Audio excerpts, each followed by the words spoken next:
10:17 a.m., October 14, 1944, Staff Sergeant Thomas Kincaid, known universally as Sparky, lay prone in the freezing mud, 30 yards ahead of the leading M4 Sherman tank on the exposed crest of Monte Gesso Ridge in the northern Apennines, Italy. The air above him wasn't ringing. It was shredding.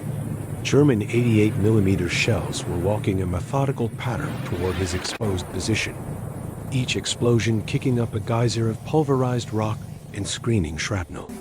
Kincaid wasn't focused on the noise or the dirt raining down on his helmet. His entire universe had shrunk to a small, heavy black box. His -300 Seychelles rupees walkie-talkie radio set, now utterly silent. 30 seconds earlier, the link to the supporting artillery battery, located 4.2 miles to the rear, had died with a painful pop and a plume of thin, acrid smoke. Now, the German counterattack, spearheaded by 3 menacing Mark IV tanks and supported by heavy mortar fire, was closing the 500-yard gap rapidly. Kincaid, assigned to the vanguard of the 358th Infantry Regiment, was the only functioning communications link, and without the fire mission he was about to call in, the entire ridge position would be erased within minutes. Kincaid flipped the massive battery compartment latch, ignoring the metallic taste of fear in his mouth. The textbook procedure for a complete circuit failure under fire was simple, brutal, and impossible. Retreat, secure the area, and wait for the Corps' signal depot to dispatch a replacement unit, a process that would take at least 2 hours. In 2 hours, the only communication Kincaid's unit would be sending would be reports of mass casualties. But Kincaid was not trained to follow textbooks. He was a product of desperation and necessity, a core member of one of the U.S. Army strangest and most effective field modifications, the 405th Provisional Signal and Engineering Detachment. The 405th, informally nicknamed the Grease Monkeys, was born not out of foresight, but out of bureaucratic inconvenience. Before the war, Kincaid had run an illegal radio shop in Brooklyn, specializing in modifying and boosting civilian ham radios far beyond their legal limits. He was one of hundreds of young men mechanics, amateur chemists, convicted car thieves, and backyard inventors who were initially deemed too much trouble for the highly disciplined operational units. They were the smart, insubordinate technical rebels. The Army wanted soldiers who followed rules. But Captain Elias Miller, the commander who eventually lobbied for the formation of the 405th, saw the advantage in controlled chaos. "The Army sees insubordination," Miller famously told his superiors. "I see practical genius under pressure. They do follow the manual because they can build a better one out of scrap metal and spite." The training of the 405th reflected this philosophy of survival engineering.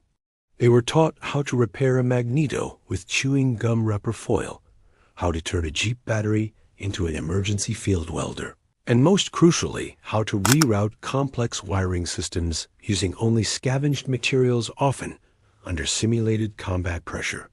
They were the ultimate troubleshooters, the unit designed for when the official gear failed 5 miles behind enemy lines or 30 yards ahead of friendly lines.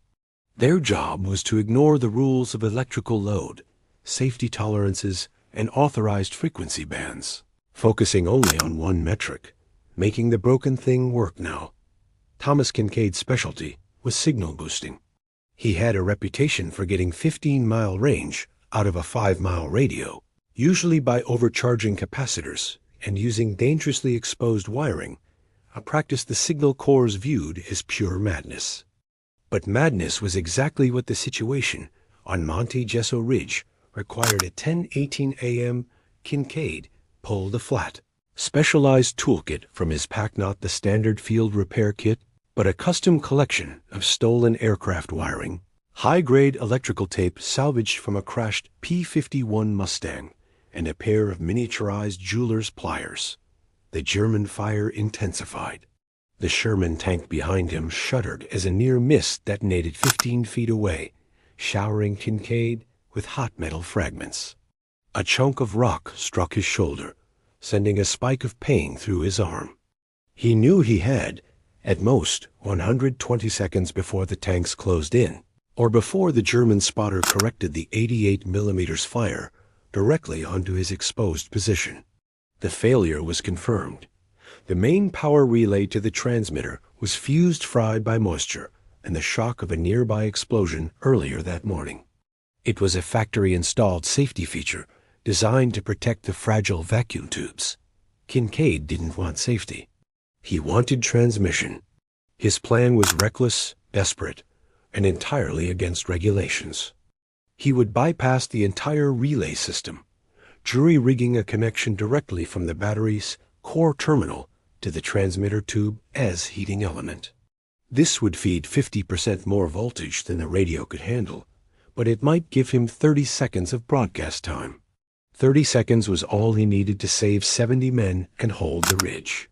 He clipped the first wire, a thin strand of salvaged copper, pulling the small knife from its sheath.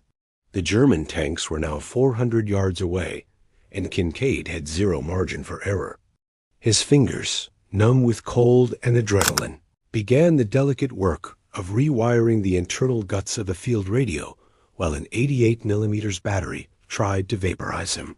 The -300 Seychelles rupees was nicknamed the Jungle Set, a reliable, if heavy, piece of equipment that typically handled the infantry's forward communications needs.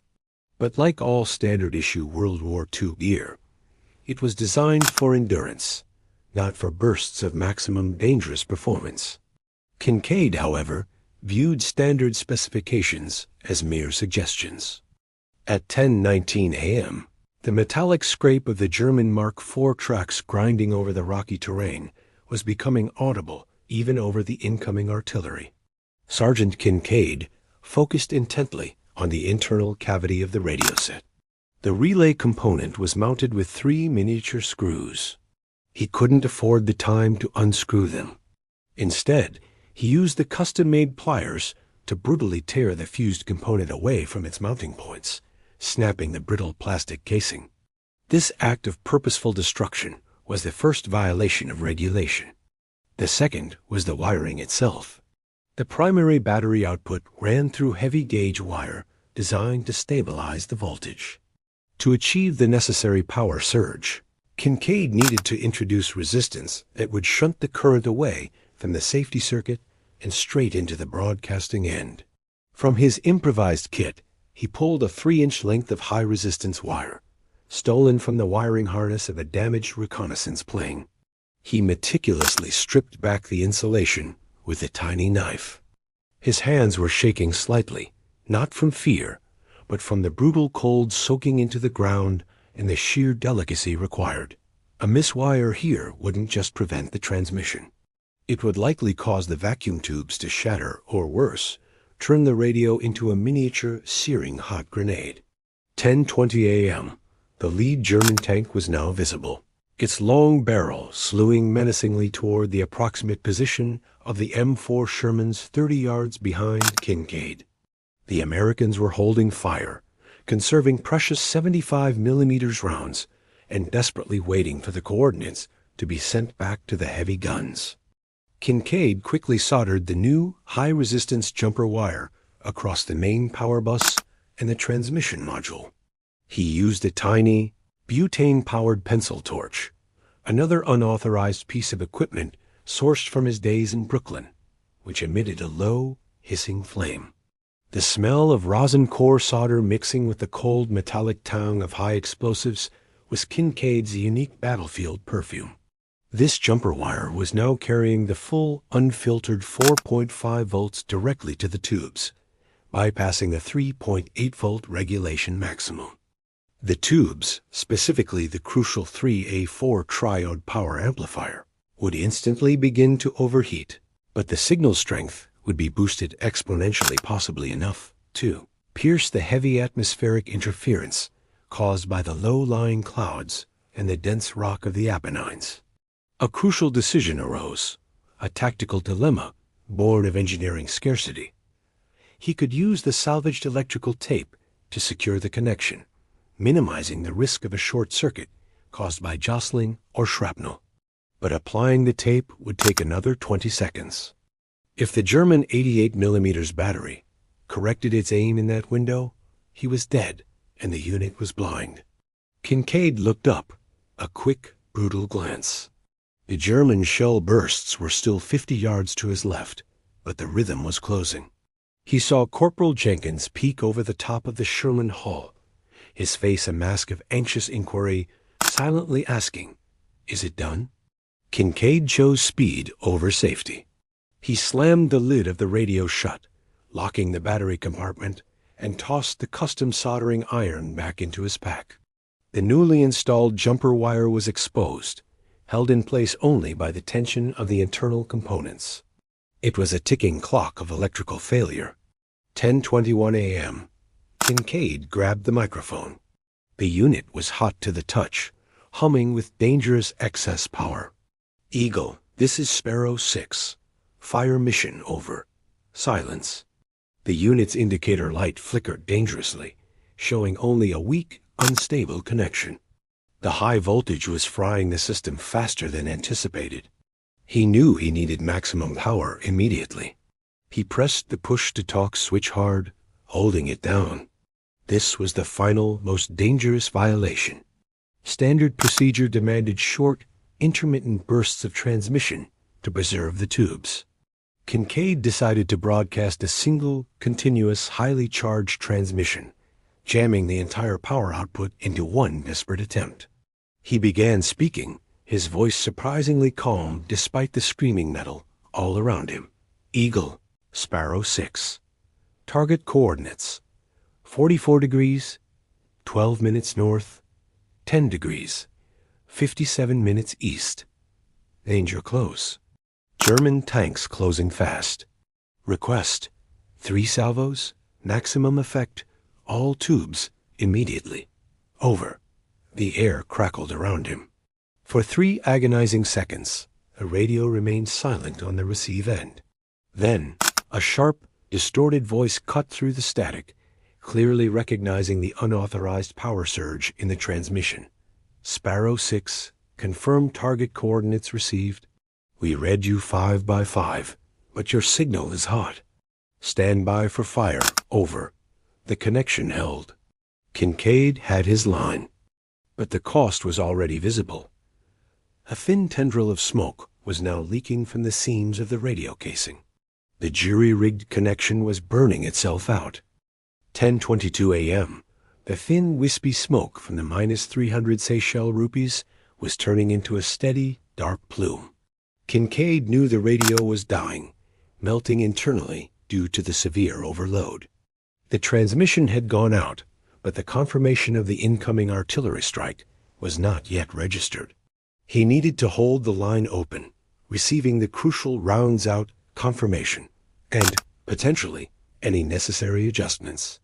The psychological pressure on the infantry was reaching its limit. The lead German Panzer IV, a menacing silhouette of gray steel, had stopped its advance 350 yards away. It had spotted the cluster of 3 American Shermans and was now aligning its formidable 7.5 centimeters K WK-40 main gun.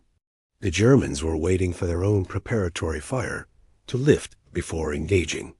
The clock on Kincaid's life and the life of his unit was measured in seconds. Kincaid spoke again, his voice now strained, urging the remote artillery battery to prioritize speed. "Eagle, Sparrow 6. Accelerate fire mission. Enemy armor preparing engagement. Over." He listened intently, the radio pressed against his ear, filtering the hiss and sputter of the electrical failure against the distant, comforting rumble of the M1 155mm long tom artillery pieces firing 4.2 miles away.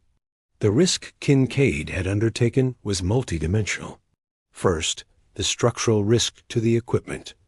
If the vacuum tubes failed catastrophically, the transmission would stop. Second, the tactical risk. His signal, boosted far beyond normal wattage, was screaming across the Italian valleys, making him an exceptionally bright target for German radio direction-finding teams. If they pinpointed him before the shells landed, they would rain immediate mortar fire on his precise coordinates. 10:23 a.m. Kincaid heard a faint, rushed voice through the radio's crackling speaker. Sparrow 6, rounds out. Estimated time of flight, 40 seconds. Advise immediate cover. Danger close over, 40 seconds. Kincaid slammed the microphone down, scrambling backward the 30 yards toward the relative safety of the nearest Sherman, aimed the unsinkable .2. The tank crew, commanded by Lieutenant Dale Harrison, watched him approach, their faces grim. "They're coming in hot, Lieutenant," Kincaid shouted, diving headfirst into the shallow ditch beside the tank treads. 40 seconds. Get everyone down. It's going to be tight. Harrison didn't argue. He knew the 405th Provisional Signal Detachment operated on extreme risk. He ordered his crew to button up and the accompanying infantry to hug the ground. The 3 German panzers began their final assault maneuver, advancing from 300 yards. The coordinated German 88 mm battery, realizing the Americans were preparing to hold, also intensified its barrage. Kincaid, clutching the smoking radio, was trapped between 2 walls of incoming fire, the German direct fire and his own artillery as danger close area. The dilemma Kincaid had created was immediate. Could the improvised wire connection, now visibly smoking faster, hold for the remaining 30 seconds of transmission time needed for any potential fire correction? Or had he already received all the information he was going to get? He checked the radio dial. The indicator light had gone from a sickly yellow flicker to a solid, pulsing red. The radio was now an electrical furnace. Holding it close, he felt the intense, localized heat radiating from the casing. He had to assume the line was severed. The internal components melted. His function was complete. Kincaid looked up, shielding his face with his arm. The artillery rounds, traveling at hundreds of feet per second, were now screaming their arrival. The sound started as a distant whistle, escalating rapidly to a ripping, canvas-tearing noise, the sound of massive tonnage descending from the sky. The German panzers were 250 yards away. They were too close. The American artillery, aimed with the precision provided by Kincaid's coordinates, was about to land directly on the enemy position. But the designation was danger close, meaning the target was within 400 yards of friendly troops. If the shell trajectory was off by even 50 yards, Kincaid and the Shermans would be obliterated by their own supporting fire. This was the terrifying consequence of his decision to call in fire on the brink of contact. The margin of error was 0. 10:24 a.m. The whistle became a deafening roar. Kincaid curled tightly into the mud, tucking the useless, smoking -300 Seychelles rupees beneath his chest. He clamped his hands over his ears, a useless gesture against the pressure wave that was about to hit. The 3 salvos of 155 mm high-explosive shells, 9 rounds total, struck the German position simultaneously. The impact was not a series of distinct explosions, but a single, continuous, earth-shaking concussion. The sound was so violent that it felt like a physical hammer blow against the eardrums, rattling teeth in their sockets. Kincaid was thrown violently against the Sherman's thick tracks, losing his breath. The ridge shuddered, and a massive cloud of black smoke, orange fire, and pulverized earth instantly engulfed the 300-yard mark where the German tanks had been advancing. The 155 mm round, carrying 15 pounds of high-explosive filler, created a blast radius designed to suppress infantry and neutralize light fortifications. Firing 9 of them at tanks in the open was overkill, but precision was secondary to effect. When the dust settled just enough to see through the swirling debris, period of about 15 seconds, the effect was apocalyptic. The 3 Panzer IVs, which had been perfectly aligned for the final assault, were no longer functional armored vehicles. The force of the simultaneous explosions, concentrated by Kincaid's accurate coordinates, had detonated with enough power to rupture the tank's hulls, and in one case, shear the turret completely from the chassis, flipping it over like a massive tin can. The German infantry support, the Panzer Grenadier, had been caught completely in the open. They were either instantly killed or severely incapacitated by the massive shrapnel field that extended far beyond the immediate target zone. The organized advance was not merely halted. It was pulverized. 10:25 a.m. silence returned, heavy and ringing, broken only by the sporadic echo of distant, disorganized small arms fire. Lieutenant Harrison cautiously poked his head out of the unsinkable II turret. He surveyed the scene through his binoculars. Debris everywhere, metal burning fiercely, and no signs of forward motion from the enemy. The threat was neutralized. The ridge was held. Harrison turned his attention to Kincaid, who was slowly pushing himself up from the mud, coughing violently.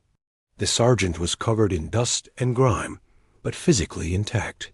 Harrison dropped down from the tank and approached Kincaid. "Sparky," Harrison said, his voice husky from the blast. "That was precise. How did you get the signal out?" "We thought we were dead." The line was totally out. Kincaid lifted the -300 Seychelles rupees from the mud. It was now scorching hot, the metal casing warped slightly. A thin, chemical odor of burnt insulation hung around it. He opened the battery compartment. The temporary copper wire, which he had exposed to the maximum load, was glowing faintly, and the surrounding plastic had melted into a viscous black ooze. The radio unit was entirely non-functional, a total loss, but it had broadcast the required 10:21 a.m. coordinates. "I bypassed the regulator, Lieutenant," Kincaid explained, his voice rough. "Needed maximum boost to punch through the valley floor interference. It sacrificed the equipment, but it got the message to Eagle." Harrison stared at the ruined radio, then back at the carnage 250 yards down the slope. The cost of the immediate victory was one piece of specialized radio equipment, a small price for the lives of 70 men and 3 M4 Shermans. But the story of the 405th Detachment, the rogue engineers, was exactly this: calculating the acceptable cost of destruction to achieve survival. Kincaid's improvised hotwire engineering was a perfect example of why they were crucial. They turned the manual's failure into a functional, albeit suicidal, tactical advantage. The 358th Infantry had survived the critical German push, holding Monte Gesso Ridge. The immediate consequence was victory, but the long-term impact of Kincaid's overpowered transmission was still unknown. A boosted, uncontrolled radio signal carried the risk of interception and analysis by a highly sophisticated enemy intelligence unit. Kincaid needed to get off the ridge and report his technical improvisation to Captain Miller. He needed to explain why a crucial SCR-300 was now a useless lump of melted plastic and copper, and why that was the only reason they were still alive.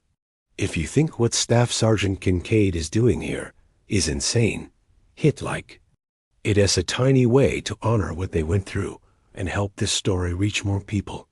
Subscribe for more untold history from the front lines.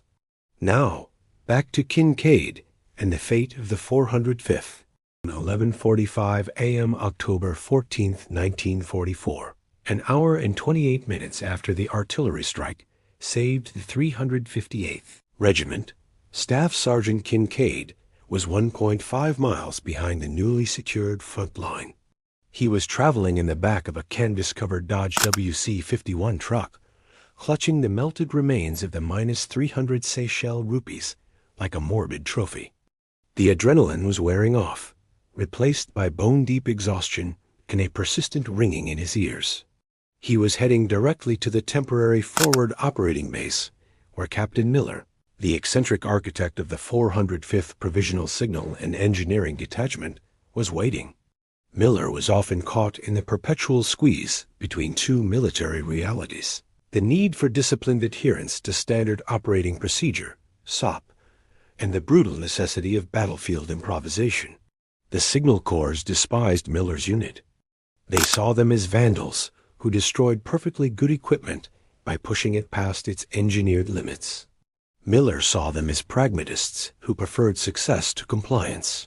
When Kincaid finally arrived, Captain Miller was standing outside a partially destroyed Italian farmhouse, sipping lukewarm coffee and inspecting a map of the new front line.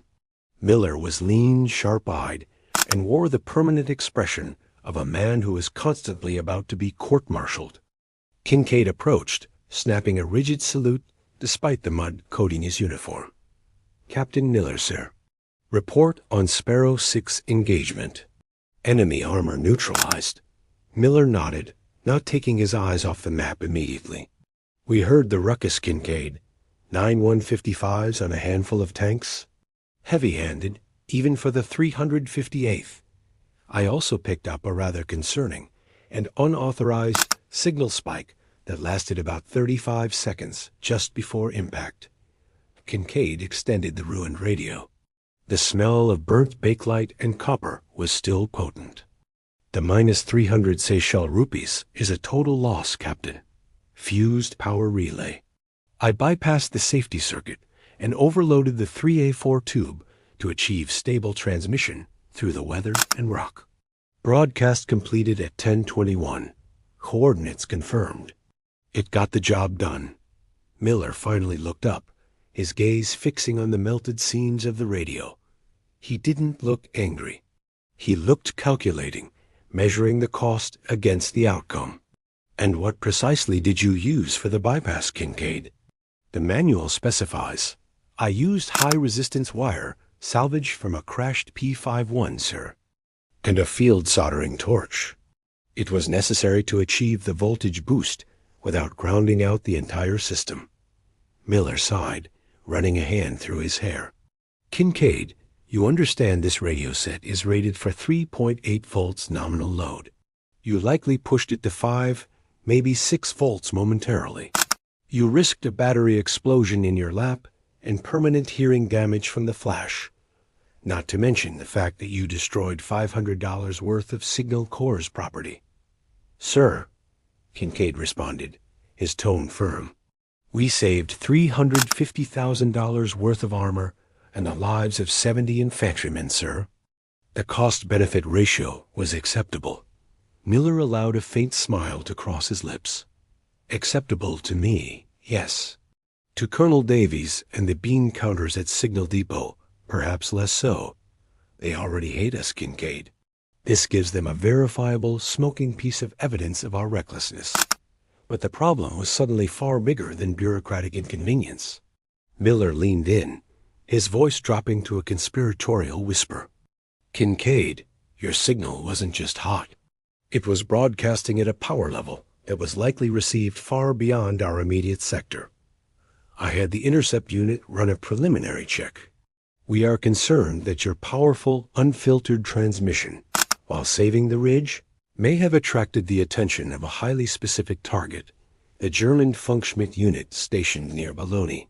The Funkschmidt unit was the German Army's elite signals intelligence and counter-reconnaissance team, specializing in triangulating and identifying unauthorized signal patterns, technical signatures, and especially unusual power surges.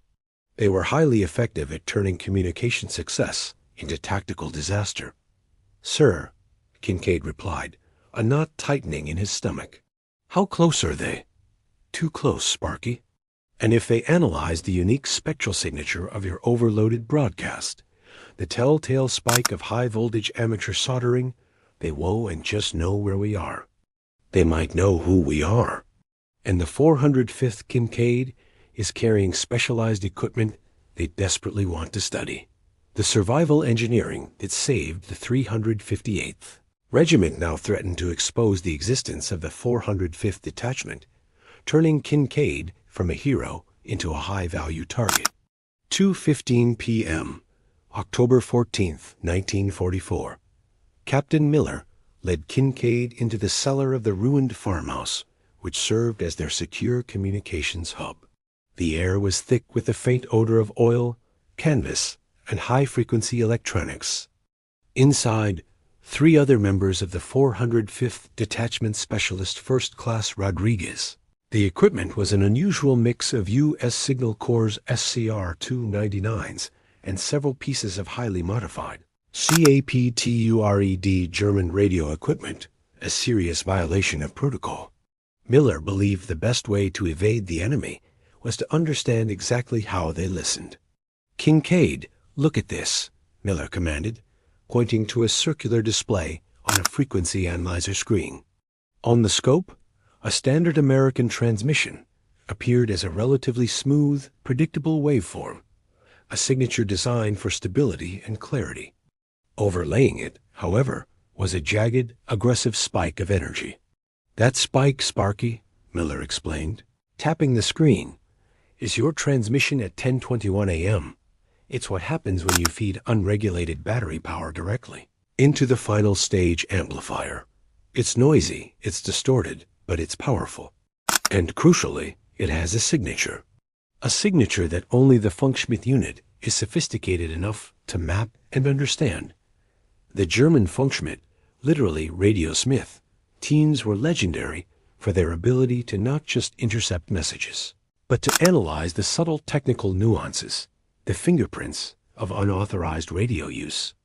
They could tell if a radio was running off a standard issue generator, or if it was jury-rigged to a truck battery. Kincaid's extreme improvisation, while successful, had painted a massive technical target on their backs. "They're not looking for the message, Kincaid," Miller said grimly. "They're looking for the method. They know that no standard GI is going to risk frying his equipment just to get a call out. They know that only a unit specializing in field engineering chaos would attempt that. And that points directly to us." Specialist Rodriguez confirmed Miller's fear. "Captain, we've picked up an increase in high-frequency monitoring traffic originating near Bologna, about 30 miles north. The patterns suggest they are correlating the 1021 spike with previous, smaller instances of unauthorized wattage we've used in the past 6 weeks. They are building a dossier on the 405th, sir." Miller looked at Kincaid. "They are going to try and intercept us. Not just the unit, Kincaid, but the equipment and the men who know how to build and operate this kind of unauthorized gear. We have reason to believe they are actively sending out small mobile reconnaissance teams, probably using captured U.S. vehicles, looking for any sign of a peculiar American maintenance or signal crew." The immediate threat was no longer the German 88mm battery. It was an intellectual, tactical hunt for the 405th's technical knowledge. Miller paced once across the small room. "We have one advantage. They know what we are, but they don't know where we are, outside of a general 15-mile radius, and they don't know what we're carrying, specifically the AP-1 mod. The AP-1 mod was the 405th's most guarded secret. It was a miniaturized, highly unstable high-frequency direction finder, HFDF unit, that Kincaid and O'Connell had cobbled together from captured parts, including pieces of a German Würzburg radar. The unit could pinpoint the location of an enemy transmitter with unprecedented speed and accuracy, turning the tide of radio warfare. If the Funkschmidt unit got their hands on it, the entire U.S. intelligence advantage in Italy would vanish. "We are moving out, Kincaid. We need to jump our entire operation 10 miles south and go dark for 48 hours to shake off their tracking. But we can't just leave a breadcrumb trail of destruction every time we use our equipment. You got us into this signal mess. You're going to get us out of it." Kincaid straightened. "How, Captain?" "We need a countersignature," Miller said, pointing back at the jagged spike on the analyzer screen. "They know the technical signature of a failing, overloaded American radio. We need to give them a deliberate, controlled failure that screams amateur and panic, masking the real power of the 405th. We need to create a false trail of incompetence that they will waste resources pursuing. And we need to do it within the next 3 hours, before we disappear." This was the challenge of survival engineering applied to intelligence warfare. Not just fixing a radio, but manipulating the electromagnetic spectrum itself to fool the enemy. Kincaid had to design a technical signature of failure so convincing, the best radio intelligence unit in the German army would believe it. 2:45 p.m., October 14, 1944. Kincaid, O'Connell, and Rodriguez were given a non-functional spare, -300 Seychelles rupees radio and 90 minutes to execute Captain Miller's counterintelligence plan. They had to create a fake signal spike that would divert the German Funkschmidt unit as attention toward a dead-end location, while simultaneously masking their unique hotwire signature with a chaotic burst of amateur radio noise. Kincaid approached the task with the same intensity he used under enemy fire, only now his enemies were electrons and German intelligence analysts. "We need the worst possible transmission profile," Kincaid stated, working over the spare radio unit. "Something that screams panicked, untrained, and desperate. The signal has to look like a civilian trying to use a military set, not an engineering crew pushing limits." The key to the deception lay in achieving a high-power spike without the telltale spectral clarity of Kincaid's previous, highly efficient bypass. O'Connell, the electronics wizard, suggested the method. "If we introduce variable, unfiltered resistance across the plate circuit of the power amplifier tube, we can get the spike, but it will be wildly unstable, a massive frequency drift. It'll sound like a panicked Morse operator shorting out their key," Kincaid agreed. Instead of using the precise high-grade copper wire from his personal kit, he utilized what any panicked infantryman might attempt: standard, heavily corroded field telephone wire, stripped back haphazardly. He wrapped the wire not around the correct terminals, but partially across them, creating a connection that was constantly arching and fluctuating. "We need to simulate a thermal runaway failure, but controlled enough to get the transmission out for 60 seconds, Kincaid instructed. To achieve this uncontrolled instability, they needed an element that would degrade rapidly during transmission. Rodriguez, using his knowledge of captured German parts, found a specific type of low-grade mica capacitor from a defunct, torn Fu B1 receiver. This capacitor, when deliberately overvolted, would fail dramatically and generate a chaotic burst of broadband interference, noise that would confuse any attempt to analyze the actual signal content. 3:30 p.m. The improvised amateur failure device was ready. It was a crude, temporary connection that looked like something a frantic soldier had slapped together with bad wiring and pure luck. "The broadcast window is tight," Miller's voice came over the internal speaker system. "We've selected a relay point 8 miles northeast of our position, near an abandoned Italian signal outpost. That's where the German ground teams will be directed." The sequence was critical. Kincaid would transmit a short, pre-recorded distress signal, a series of garbled codes designed to appear like extreme panic. Then he would deliberately trigger the thermal runaway, sending the frequency-drifting power spike into the ether. They needed the Germans to receive the noise, confirm the power signature, and spend the next 48 hours chasing the ghost location. Kincaid armed the device. He was ready to deliberately short-circuit a fully functional military radio set for the sake of deception. This was the ultimate anti-manual maneuver. 3:45 p.m. Kincaid activated the rigged radio. The indicator lights immediately flared bright orange, then began to strobe wildly as the corrosive connections heated up. The frequency dial spun erratically. He keyed the microphone, playing the part of a terrified, inexperienced operator. He broadcast the garbled distress signal, holding the key down for 15 seconds. The sound coming back through the monitor was a mixture of shrill whistling, static, and the audible snap-crackle-pop of the arching current inside the casing. Then, Kincaid triggered the final stage. He flipped a concealed switch that forced the unstable current through the German mica capacitor. The radio unit surged violently. A bright, white flash erupted inside the casing, followed by a thick, sickly cloud of bluish-white smoke. The noise on the monitor was instantaneous. A raw, unfiltered blast of broadband static, effectively jamming the entire local frequency range for a moment, and more importantly, painting a massive, panicked, and highly misleading technical signature on the German intercept scopes. The radio was now dead, destroyed by Kincaid's deliberate act of electronic sabotage. Miller, watching the frequency analyzer, saw the chaotic spike appear, then vanish. "Perfect," he murmured. "That looks exactly like a frightened amateur burning out his equipment, trying to boost a call for help. The signature is unstable, messy, and totally devoid of technical sophistication." The 405th had managed to manufacture incompetence. Now they just needed to confirm the German Funkschmidt unit had taken the bait before evacuating the area. 4:30 p.m., October 14th, 1944. The 405th Detachment was preparing for immediate relocation.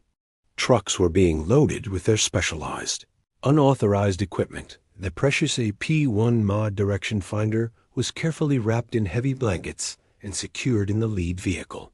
The tension in the cellar command post was palpable. They were waiting for the German reaction. Technician O'Connell, wearing heavy headphones, was monitoring the high-frequency traffic originating from the Bologna sector. He waved Captain Miller over, pointing to the scrolling green text on the intercepted German transmissions. "Captain, they took it. Look at the priority chatter. The intercepted message, decrypted almost instantaneously by the 405th's custom setup, was a clear directive from the Funkschmidt headquarters. Urgent. Correlate new. High power, highly unstable signal at 44 degrees, 20 minutes north, 11 degrees, 05 minutes east. Signature suggests panicked, untrained operator attempting extreme power boost. Likely U.S. signal element in distress, possibly carrying sensitive equipment. Dispatch mobile reconnaissance teams immediately to grid. Priority Alpha." Captain Miller felt a rush of satisfaction mixed with a surge of relief. Kincaid's manufactured incompetence had worked perfectly. The Germans had analyzed the chaotic spectral fingerprint and concluded it was the work of an amateur in desperation. Exactly the opposite conclusion they had drawn from Kincaid's first, efficient hot wire transmission. They saw the chaos and dismissed the complexity. "They believe it's a random, disorganized target," Miller observed, grinning faintly. "They'll waste at least 24 hours chasing that ghost location near the abandoned outpost. That gives us the window we need." Kincaid, standing nearby, felt the burden of the morning lift slightly. His initial reckless success had created an enormous intelligence threat. His calculated, deliberate failure had erased it. The entire tactical movement of 2 regiments on the Italian front now hinged on the successful manipulation of 2 specific radio signatures. Miller turned to his team. "The priority now is immediate silence. We leave this farmhouse at 4:45 p.m., and we do not transmit again for 48 hours. Kincaid, you ride point with the AP-1 mod.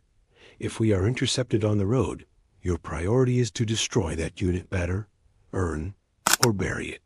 It cannot fall into German hands." The German counterintelligence teams, including elite specialized ground forces, were now converging on a location 8 miles away from the 405th's true position, chasing a ghost signal that Kincaid had expertly manufactured. The engineers had successfully turned the tables, forcing the hunters to become the hunted, or rather, to hunt the decoy. As Kincaid climbed into the lead truck at 4:45 p.m., the remnants of the scorched -300 Seychelles rupees from the morning, the true hero of Monte Gesso Ridge, were discarded into a refuse pile, deemed too compromised and signature-heavy to carry.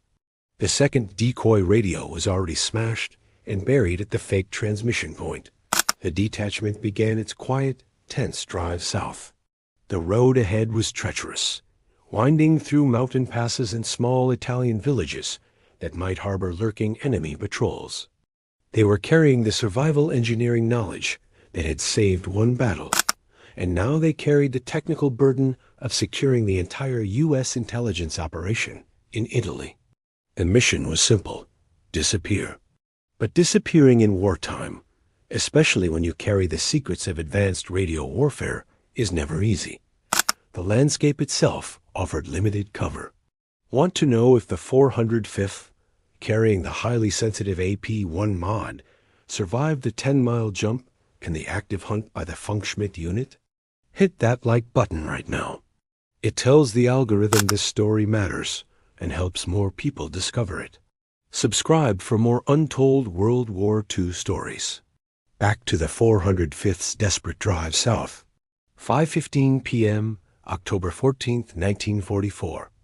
The column of 3 nondescript U.S. Army trucks, led by Captain Miller and carrying the 405th Detachment, was winding through the narrow, high-walled streets of a deserted village named Castelnovo, 5 miles into their retreat. Visibility was rapidly diminishing as the sun dipped behind the Apennine peaks, casting long, menacing shadows.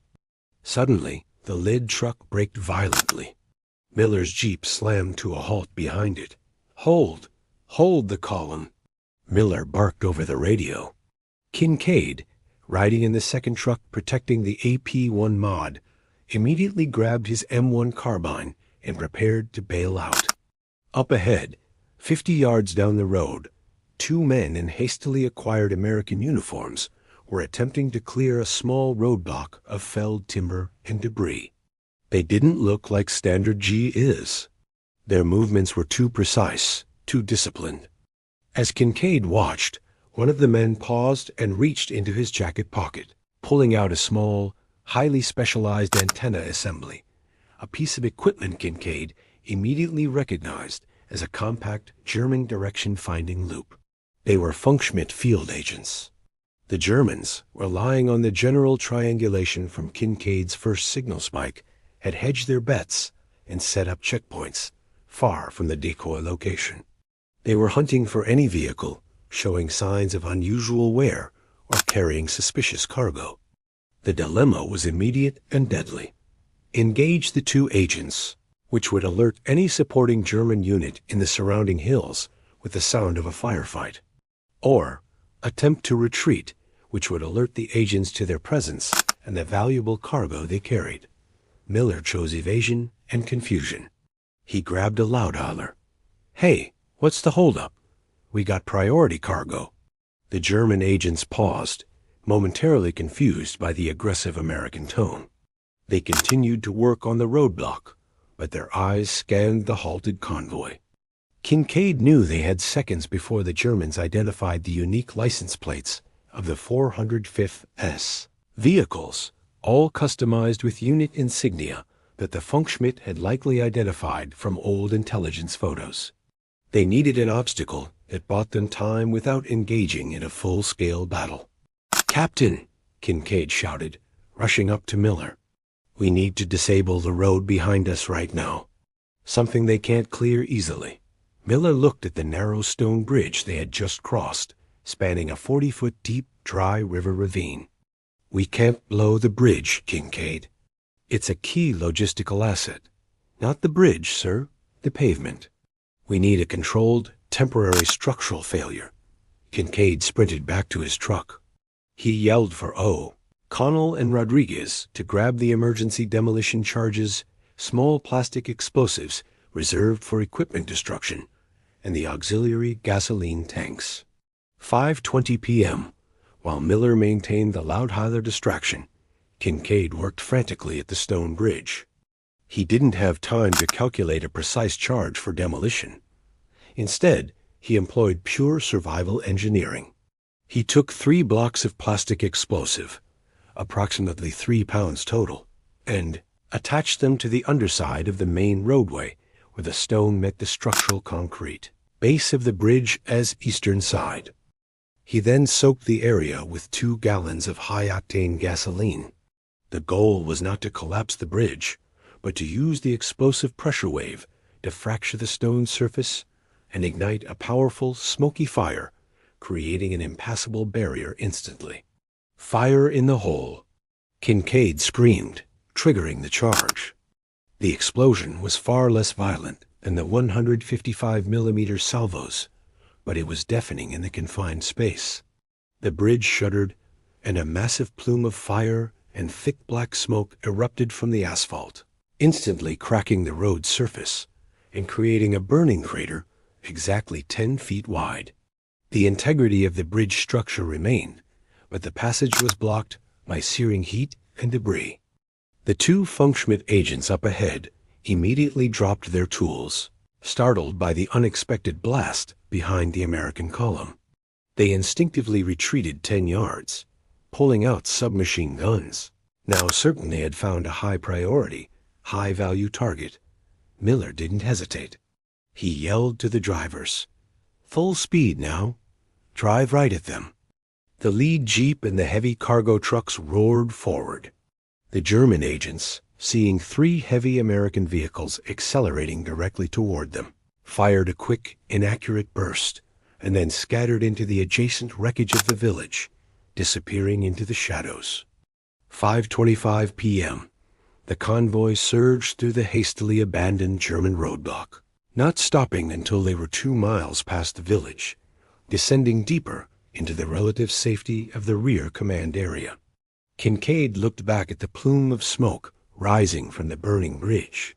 It was temporary, but it bought them the critical time needed to escape.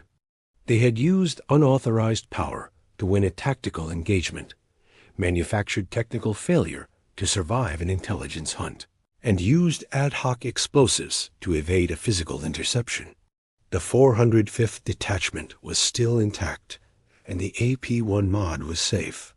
The price of their success was a perpetual state of engineering chaos. October 15, 1944. Dawn. The 405th Provisional Signal and Engineering Detachment established their new, secure base 15 miles south of Monte Gesso Ridge. They spent the next 48 hours completely silent, utilizing their AP-1 mod to confirm that the German Funkschmidt teams were still aggressively searching the decoy location, miles away from their actual position.